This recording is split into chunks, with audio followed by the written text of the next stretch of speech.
We're out here in nature talking three things that you need to know before you go with all this bad lighting. Hold up, wait a minute. That's so much better. So we're talking Cuba. 3 things that you need to know before you go. Number 1, when traveling to Cuba, they have a dual monetary system. So that means they have 2 different types of currencies. One is called I believe it's CUP. The other one is CUC. I don't remember the acronyms. One is CUC, the other one is CUP.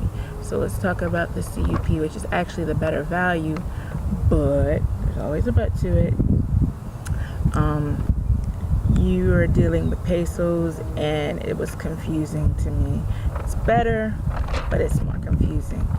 Then the other system, the CUC, is pretty much on par with the American dollar, but don't bring American dollars because you will be charged a 10% plus 3% to make 13% exchange rate, and it's too much. So you can do your research and decide what currency, foreign currency, is better, whether it's euros or Canadian dollars or even Mexican pesos. I personally brought Canadian dollars. I did my research and it seemed like it was the best rate at the time when we went. But some people were saying pesos. I'm like, that's too much math. I tried. I was good. It's confusing. And a lot of people, bring euros. So euros. But either case, make sure you exchange somewhere reputable. Like I was always exchanging at the Cadesa. I'm saying this wrong. Please put it down there in the comments how to pronounce it. But we would exchange. Now here's a tip. Do not exchange all your money at the airport. The line is long and it's pointless. So instead, if you're near a bank, like we were staying over in Radado, we would just go to the bank every morning and exchange what we thought we needed, because they're not going to tell you this at the end of your trip. When you're at the airport in Havana and you are trying to get back to the United States, there's a line where you went and exchanged your money before you get through the customs.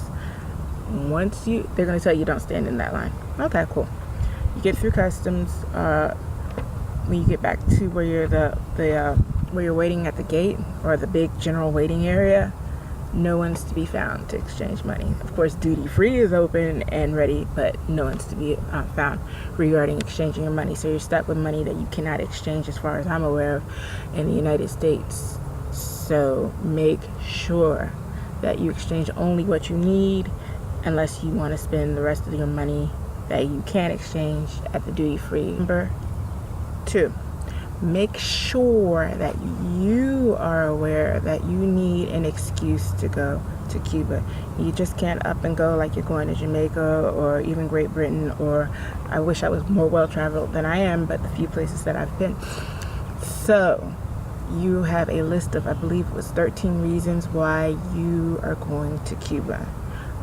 We did people-to-people exchange or support for the Cuban people. So make sure you have that down pat before you go, and make sure that everybody in your party understands the reason. Important in case there's ever any issues / problems. Also, there are a lot of forms, well, not a lot, but like 2 forms that you need. One is a visa. You don't have to contact the Cuban embassy like I thought you did. You just go through your airline's website and it should give you more information. So for example, we took Southwest and we were able to get I believe it was $100 visa via Southwest. It was either 50 or 100. I'll clarify down there once again for you. But make sure you have that information. And there's also a health form that no one really discussed in great detail. So when I got it, I was like, what is this? But it wasn't difficult to fill out. So just make sure you have that filled out. It shouldn't cost you a lot of money to get there. 3rd and final thing you need to know. Please, unless you have a burning desire to go on a tour, please don't spend thousands of dollars on these tour groups. Just a few days ago, someone sent me via email flyer for the tour groups that go through Cuba, and they were talking like over $2,000 per person. I'm like, I don't have $2,000, you know. Nah. Just be aware, be cognizant. I think I'll do another video on good websites to look at. I looked at the classic southwestair.com, and I think my ticket altogether round trip was about $200 from the mid-Atlantic region, round trip, and with a layover in Fort Lauderdale, Florida. So just, I mean, if spending thousands of dollars on tours is your thing, by all means, but that's not my thing.